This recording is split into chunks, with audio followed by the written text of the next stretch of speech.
My friends, there is a deep and troubling misconception that many of us carry within us. The belief that in order to love, in order to serve, we must sacrifice ourselves. This idea is well intended, but tragically flawed. Yes, we are called to serve others, to love unconditionally, and to give generously. But we must not forget that we are not called to sacrifice ourselves in the process. You cannot pour from an empty cup. You cannot give what you don't have.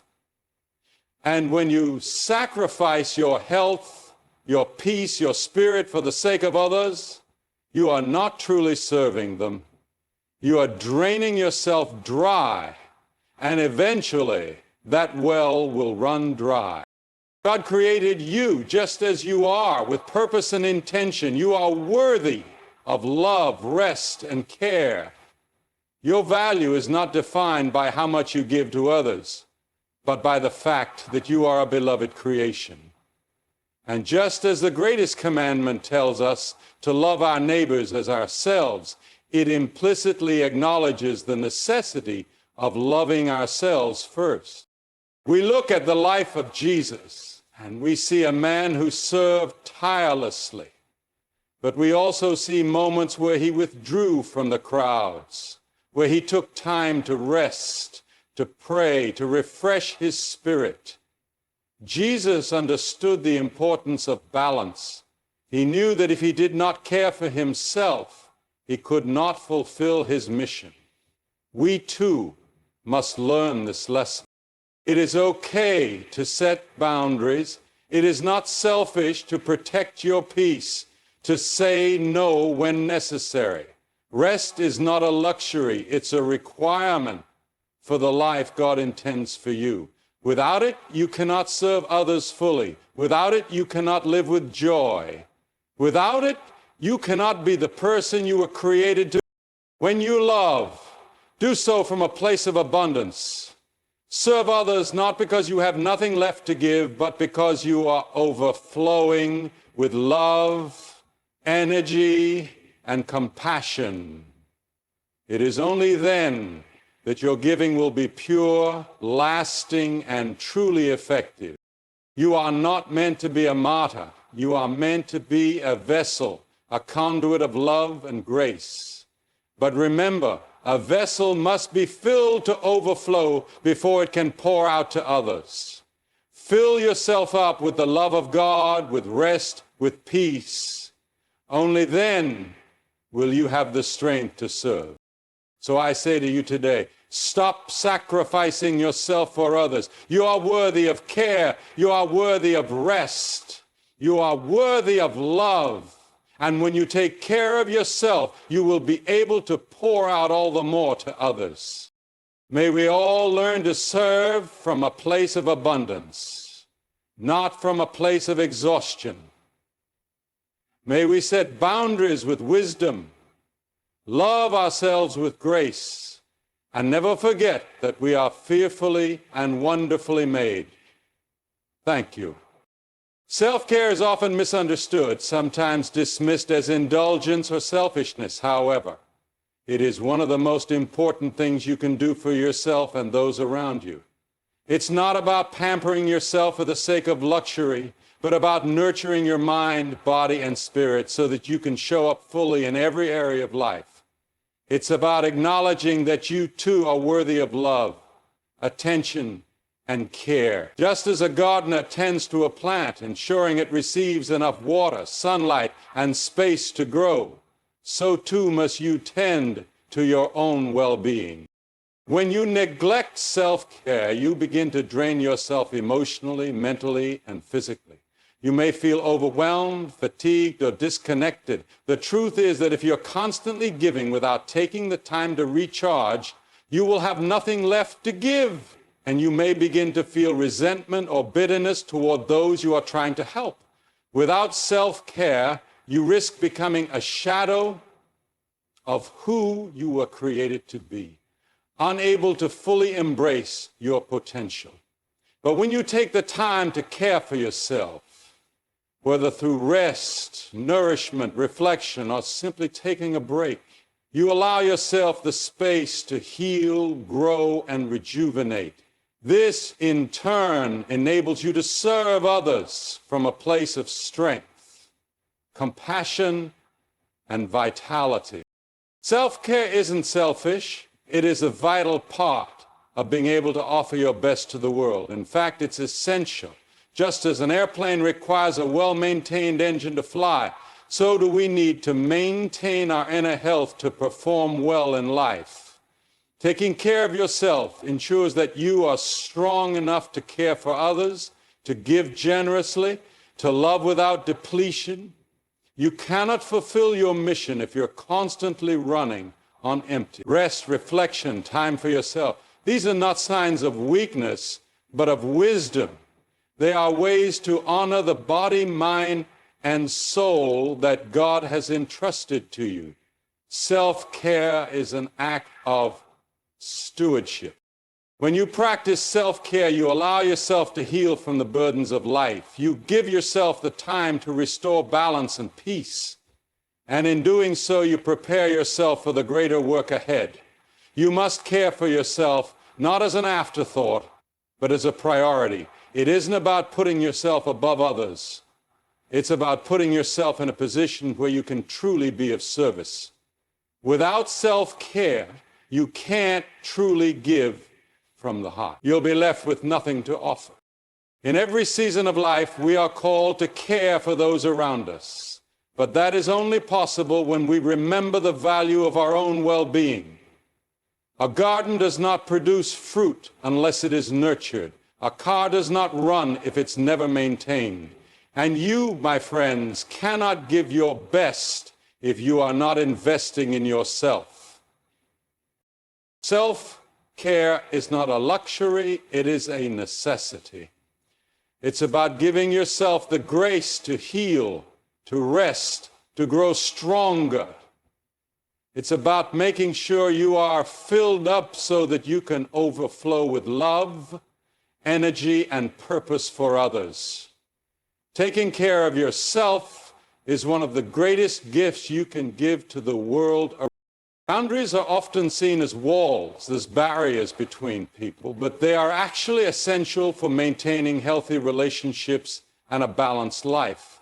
They are not meant to isolate you, but to protect you emotionally, mentally, and physically. Boundaries are a form of self-respect and self-preservation. They allow you to define where you end and where others begin. Without them, we risk losing ourselves in the demands and expectations of others. We can easily become overwhelmed, overburdened, and lost in a sea of other people's needs. Setting boundaries is not about being harsh or cold. It's about recognizing that you have limits, and it's okay to honor them. Every person has a capacity for giving. And if you don't set clear boundaries, you may find yourself giving too much, leaving nothing for your own health and peace. It's easy to get swept up in the needs of others, especially when they are close to you. But when you constantly place their needs above your own, you run the risk of burnout, resentment, and a loss of identity. Boundaries are an acknowledgement that you are just as valuable as anyone else.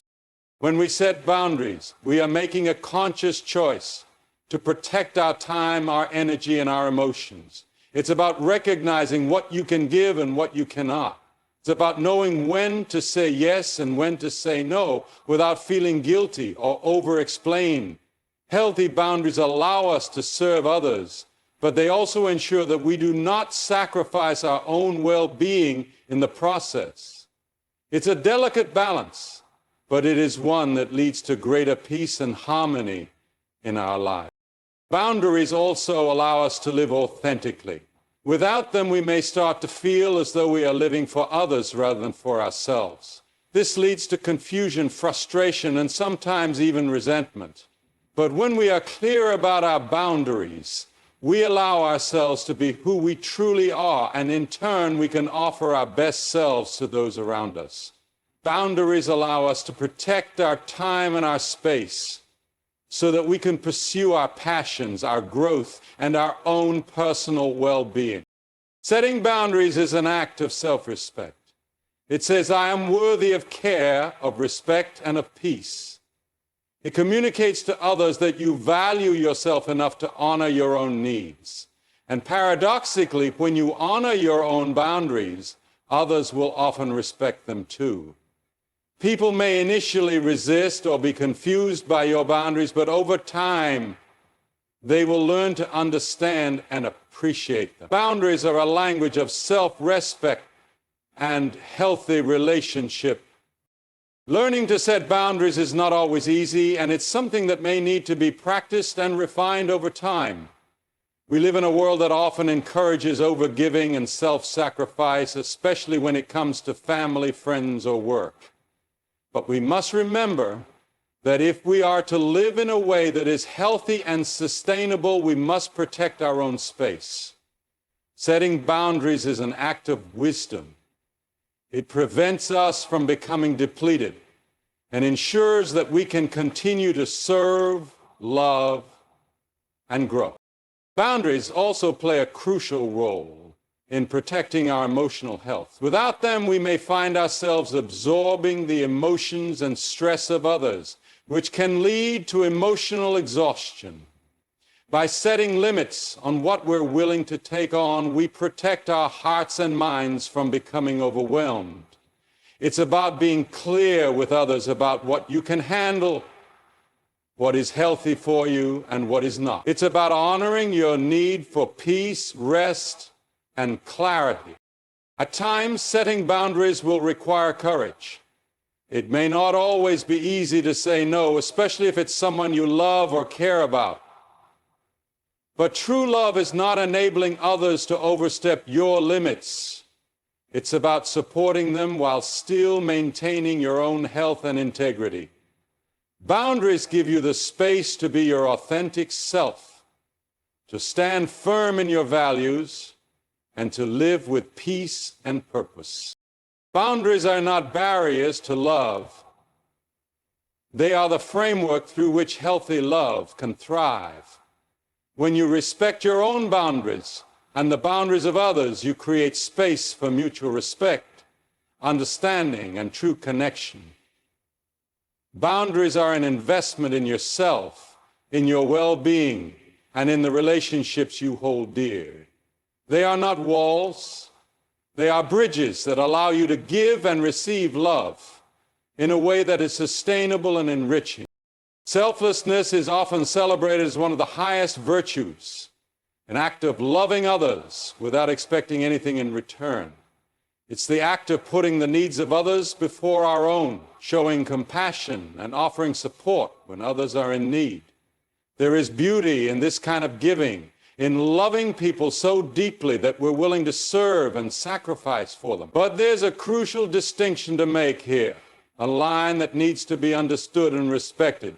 The difference between true selflessness and harmful self-sacrifice. Selflessness is about serving others from a place of love, joy, and abundance. It comes from a heart that is full, ready to give out of generosity, not depletion. True selflessness enriches both the giver and the receiver, and it helps to foster healthy relationships.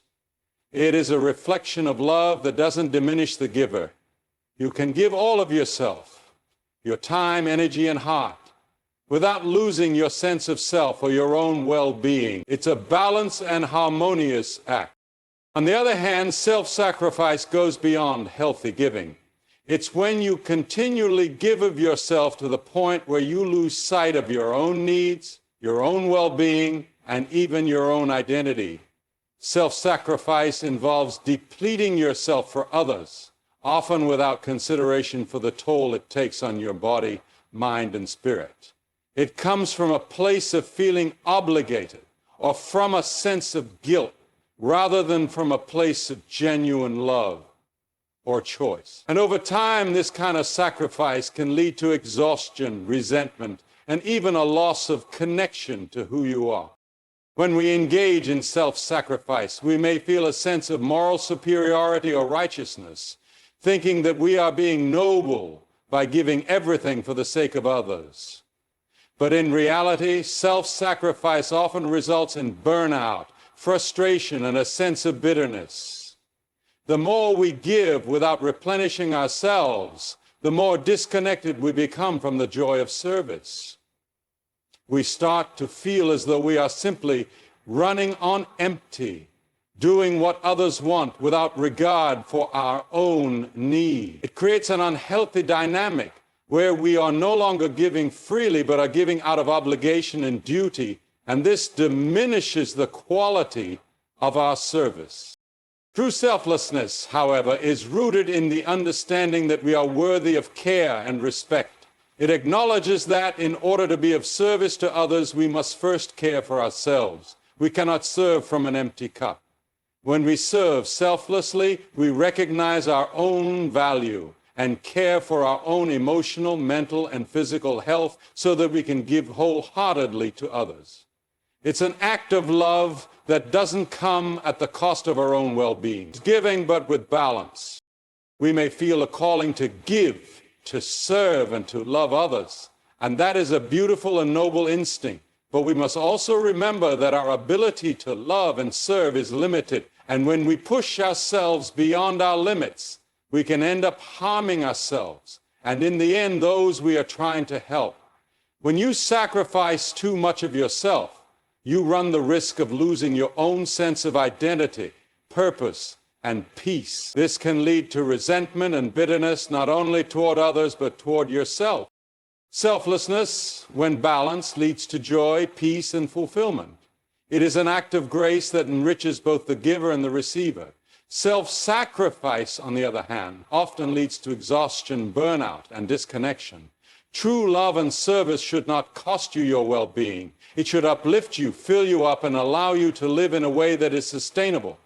Self-sacrifice, as noble as it may appear, ultimately diminishes the very energy that allows you to give.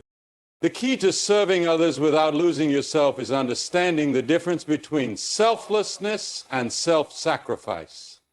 It's about giving from a place of abundance, not from a place of depletion.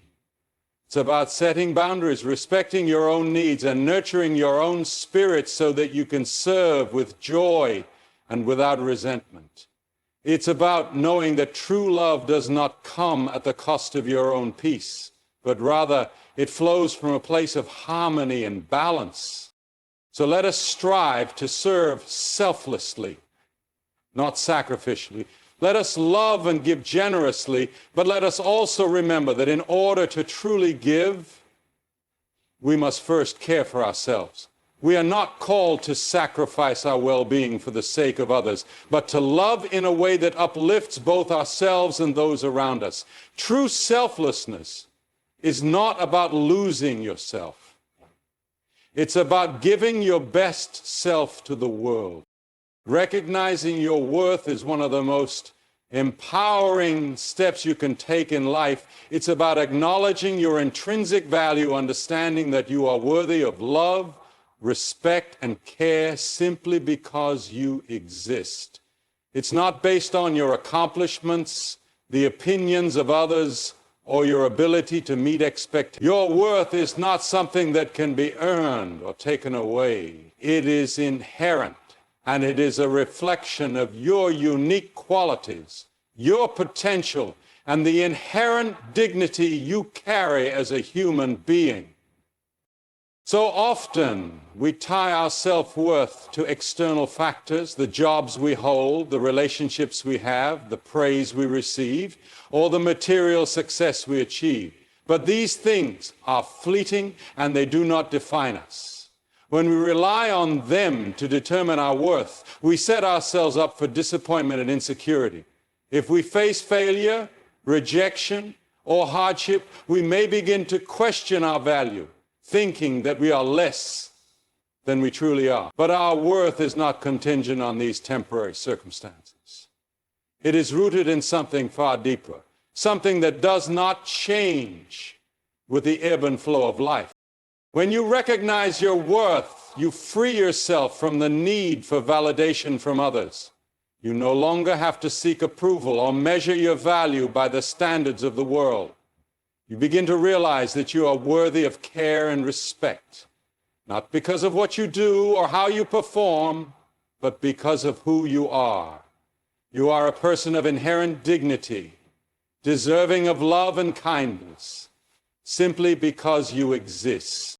Recognizing your worth means letting go of the lie that you must prove yourself to be worthy. There is no need to chase after the approval of others or to sacrifice your own well-being in order to gain acceptance. You were created with purpose and intention, and you have value that cannot be diminished.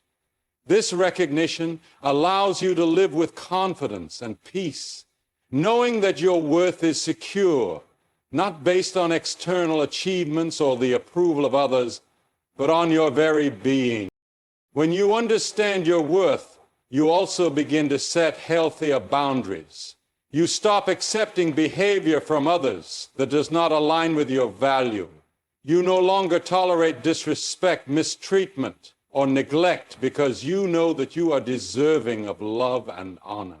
Recognizing your worth gives you the courage to stand up for yourself, to say no when necessary, and to protect your peace. It empowers you to make decisions that reflect your true value and to engage in relationships that are life-giving rather than depleting.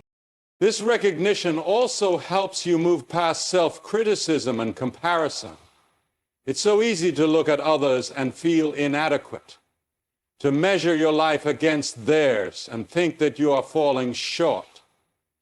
But when you truly understand your worth, you realize that everyone has their own journey, their own unique gifts, and their own struggles. You are not defined by the successes or failures of others. Your worth is not diminished by comparison. You are unique, and your value is not determined by anyone else's life or timeline. Recognizing your worth also opens the door to deeper self-compassion. It means treating yourself with the same kindness and understanding that you offer to others. When you make mistakes or face setbacks, you don't punish yourself or spiral into guilt. Instead, you offer yourself grace, knowing that your worth is not based on your perfection, but on your humanity. You learn to embrace both your strengths and your weaknesses without shame, understanding that you are worthy of love no matter where you are in your journey. When you recognize your worth, you also begin to make choices that reflect the value you see in yourself. You choose environments and relationships that nourish your soul and align with your values. You stop settling for less than you deserve because you know that you are deserving of the best that life has to offer. You take better care of yourself physically, emotionally, and spiritually because you understand that you are worth the effort. You start to honor your needs, desires, and dreams, knowing that they are valid and important. Recognizing your worth doesn't mean being arrogant or selfish. It simply means understanding that you are enough as you are. It's about embracing your flaws, your potential, and everything in between. It's about knowing that you do not need to change to prove your value. You are already enough. And when you come to this realization, you step into your true power, ready to live authentically, to love freely, and to serve others from a place of fullness rather than depletion. Ultimately, recognizing your worth is an invitation to live with integrity, to embrace the fullness of who you are, and to honor your own needs and desires. It's about knowing that you are valuable and deserving of love, kindness, and respect, and living your life accordingly. When you recognize your worth, you begin to live with confidence, purpose, and peace, knowing that you are enough, not because of what you do, but simply because you exist.